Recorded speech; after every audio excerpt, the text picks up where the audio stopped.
All right, welcome into the Cyclone Fanatic halftime show. My name is Matt Van Winkle. In for Chris Williams today, got Bret Meyer, former Iowa State quarterback, Jared Stansbury at Jack Trice Stadium checking in for us. We're breaking down the first half. Really, guys, a wild first half. It got off to an interesting start there with a blocked field goal, but it was really, I thought, a great first half for Iowa State. They played well on both sides of the ball, offense and defense. Bret, what was your biggest takeaway from the first half? Just that we controlled it. I mean, we kind of I'll stop short of saying we dominated, but I mean, outside of just kind of a mental mistake on formation, just covering a receiver. Obviously Skates just needs to be off the line. We're fine there, and it's 28-0. But I mean, just we controlled everything. Texas Tech didn't seem to be coming and playing with a lot of energy and a lot of emotion, and it's hard to do. I know offensively, they're somebody that plays in rhythm, and we've done a great job of getting off the field on third down, and it's hard for them to get a rhythm when obviously you're 3 and out, every other time. I don't know how many first downs they've got, but it's got to be, less than 3. I don't know that number exactly, but I think we just controlled everything, which is obviously good to see. Well, even like the time of possession, I think Iowa State had over almost 20 minutes, I think, of possession time in there in that first half. And Brock Purdy, I think, looked great. I mean, he connected with 9 receivers in that first half. Jared, what were you seeing from those receivers? I think Brock was just getting everybody involved in the first half. Yeah, for sure. I think you saw where, they were running those swing passes and stuff like that really early in the game. They were hitting Daniel Jackson, Landon Akers, and really, I think that opened some stuff up for him where then, you saw them able to hit on a pass, the drag routes to Xavier Hutchinson kind of came open. And, I mean, I just think it's a good job by Iowa State of being diverse offensively. And, I don't know how much we've seen that from them really early in the season.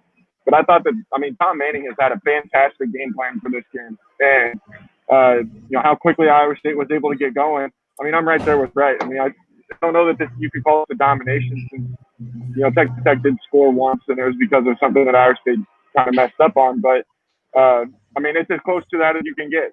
Texas Tech does only have 3 first downs, and Iowa State had the ball for 22 minutes of the first half. I mean, that's as close to domination as I think you can probably get in a first half.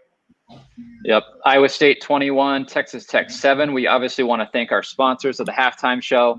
Fareway, of course, Fareway. I know Chris Williams is at the game, so he's not smoking any Fareway meat today, but go get all your meat, all the groceries you need at your local Fareway. Centurion Stone, a longtime sponsor of Cyclone Fanatic. Find them at centurionstoneofiowa.com. And, of course, Nebraska Furniture Mart in Clive. Jared, I heard you and Tim Mullen talking about some good deals, or at least Chris and Brent were during their picks segment. Some good deals going on at Nebraska Furniture Mart in Clive. So go visit them for all your appliance, flooring, or whatever you need for your home. Guys, Chase Allen, I thought, had a really nice first half. Obviously, the touchdown grab, made some really nice catches, kept some drives going for the Cyclones. Bret, what did you think there of the receivers and Chase Allen specifically?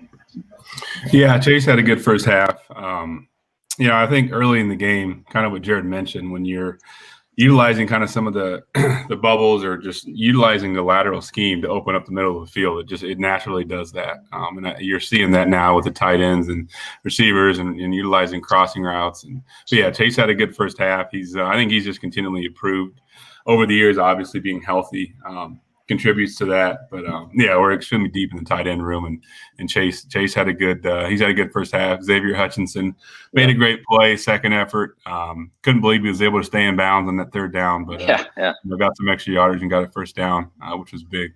Well, of course, you can't forget about Breece Hall. Had an amazing first half, over 100 yards. Jared, what were you seeing from Breece there? It looked like he was just feeling it. He had a good groove going even just from the first drive. Yeah, for sure. I mean, I think it's just the same thing that we've seen from Breece, really through the first early part of this season. And I mean, I think you got to give a shout out to that offensive line as well, especially when you consider the fact Joey Ramos leaves the game. I want to say after Iowa State's first drive, Jake Ramsberg, a redshirt freshman, comes in his place and I think has done a really good job.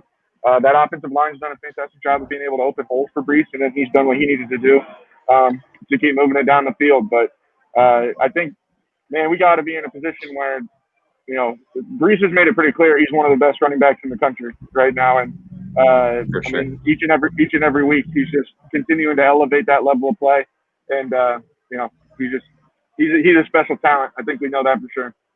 Yeah, and let's talk about the defense quickly too. Obviously, they had a great first half. I mean, didn't give up any points. You count the blocked field goal that went for 7, but started the game with a 3 and out. Bailey had a great play, knocked down a nice pass. They looked great from what I could see. Bret, did anything stand out for you from the defensive side of the ball? Yeah, I mean, just being sound and not giving up the edges. You just noticed that anything Texas Tech does, we got 2, 3, 4 defenders just waiting for them. And I know that we've had our pass rush has obviously been effective this year, and I'm sure that's something they game plan for. And we're looking to get some quick throws off, and that's kind of their offense. It's probably, I don't know if it's full air raid, but what they do, they're going to sling it around, and we drop 8 and we bring pressure in a timely manner, and we're going to be able to throw off their timing, and that's what we've done. Yeah. We mentioned some of the special teams blunders. It looked from early on there, it looked like it was going to be an interesting game, but the offense really settled in. The defense looked good. Jared, what are some of your keys here for the second half? Obviously, Iowa State's kind of in the driver's seat, 21-7. What are some of your keys for the second half? Yeah, I mean, I think the big one is you can't get complacent. For as well as they controlled the first half, you want to see them maintain that same level of intensity, and then maybe we could get ourselves into a position where, where Iowa State's able to play some of the guys who haven't gotten an opportunity to play yet. Maybe you get a chance to put one of those true freshman quarterbacks out there and get him some reps. But yeah, I mean, I'd like to see them come out and play that same way. They're going to get the ball to start the second half. And then the other thing is I think they got to keep stopping the run. I mean, they've basically made Texas Tech, one-dimensional at this point. I don't know. I mean, if you're able to do those two things, then I think the Cyclones should, win this one pretty comfortably and, set yourself up feeling pretty good going into a bye week. Bret, what do you want to see out of Brock Purdy in the second half? He had a great first half, 19-25, 187 yards, 1 touchdown. But what do you want to see out of Brock as we look at the second half?